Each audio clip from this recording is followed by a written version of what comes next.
In Bethany, near Jerusalem, lived Martha, Mary, and their brother Lazarus, a family deeply loved by Jesus. Their home was a sanctuary for him, filled with warmth, faith, and genuine friendship. Martha served, Mary listened, and Lazarus was a cherished companion. This bond was more than hospitality. It was a glimpse of the love God desires for us all. Soon, this friendship would become the stage for one of God's most powerful miracles.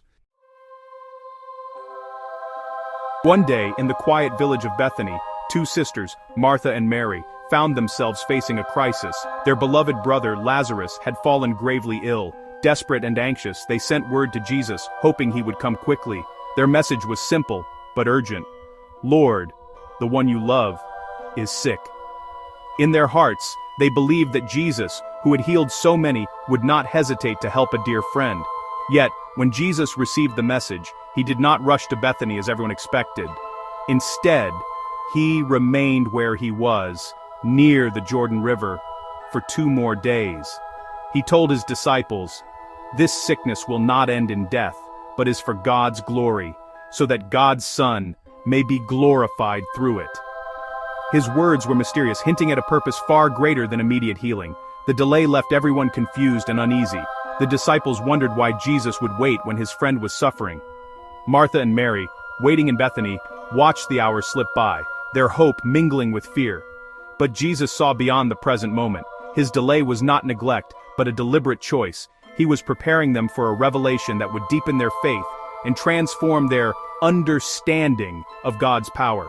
After 2 days, Jesus turned to his disciples and spoke plainly, "Lazarus is dead, and for your sake I am glad I was not there, so that you may believe. Let us go to him."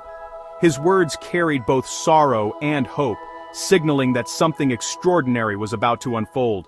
The journey back to Bethany was not just a return to grieving friends, but a step toward revealing the true power and compassion of God. Each step brought them closer to a moment that would challenge their understanding and ignite their faith. Sometimes, God's timing feels mysterious or even painful. We may not understand the reasons for delay, but every moment is woven with purpose.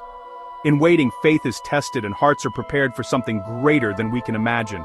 In Bethany, as the sun rose over the hills and the village held its breath, the stage was set for a miracle that would echo through history. A miracle born from a delay of divine purpose. Arriving in Bethany, Jesus entered a village heavy with grief and sorrow. The air was thick with mourning, and the streets echoed with the quiet footsteps of those who had lost hope. The news of Lazarus' death had spread, and the pain was palpable among the people. Jesus found that Lazarus, his dear friend, had already been in the tomb for 4 days. The finality of death seemed absolute, and the stone that sealed the grave was a symbol of loss that weighed on everyone's hearts. Martha, Lazarus' sister, met him at the edge of the village. Her eyes were red from weeping, yet there was a flicker of hope in her voice as she said, "Lord, if you had been here, my brother would not have died.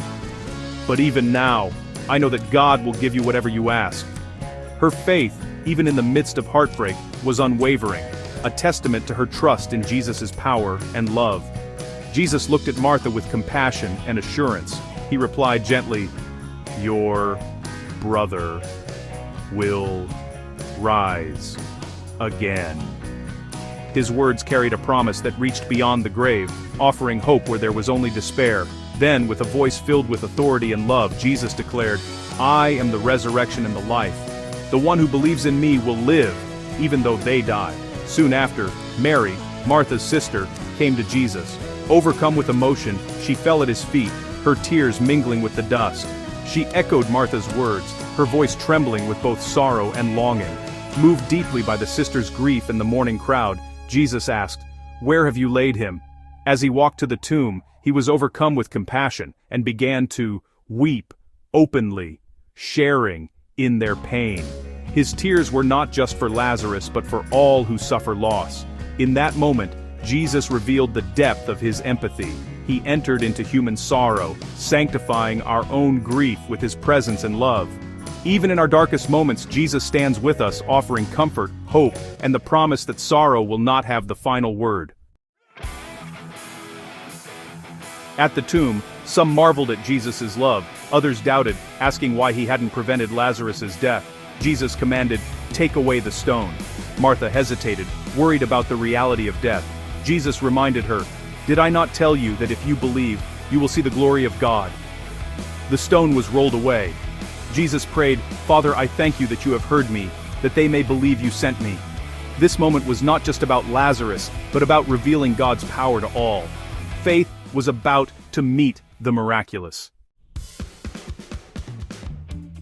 In the stillness of that moment, when all hope seemed lost and the world held its breath, Jesus called out with a voice full of authority and compassion, "Lazarus, come out!" His words echoed through the darkness of the tomb, breaking the silence that had settled over the mourners and the stone walls alike.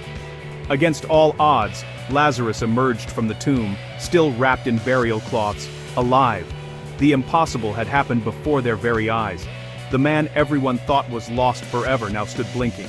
In the sunlight, a living testament to the power of faith and the miraculous love of God. The crowd was stunned, sorrow turned to awe and joy. Tears of grief became tears of amazement, as friends and family rushed forward, unable to believe what they were witnessing. Whispers of wonder spread through the crowd, and hope was reborn in their hearts. Jesus said, "Take off the grave clothes and let him go." With gentle hands, those gathered began to unwrap Lazarus, freeing him from the bindings of death. Each layer removed was a symbol of release, of new life, and of the freedom that comes from faith. This miracle was more than a return to life. It was a declaration that God's love conquers even death. It was a sign that no darkness is too deep, no loss too final, for the light of hope to break through. The sunrise over that ancient land became a symbol of renewal for all who witnessed it. And in our darkest moments, God's power brings hope and new beginnings. When we feel trapped by fear, grief, or uncertainty, we can remember this story and trust that there is always a way forward, even when we cannot see it ourselves. The voice that called Lazarus still calls us to life and faith today. It invites us to step out of our own tombs of doubt and despair, to embrace hope, and to believe in the possibility of transformation and renewal. If this story inspires you, like and subscribe for more stories of hope. Let's continue to share these messages of faith and encouragement, reminding each other that miracles can happen, and that love and hope are always within reach.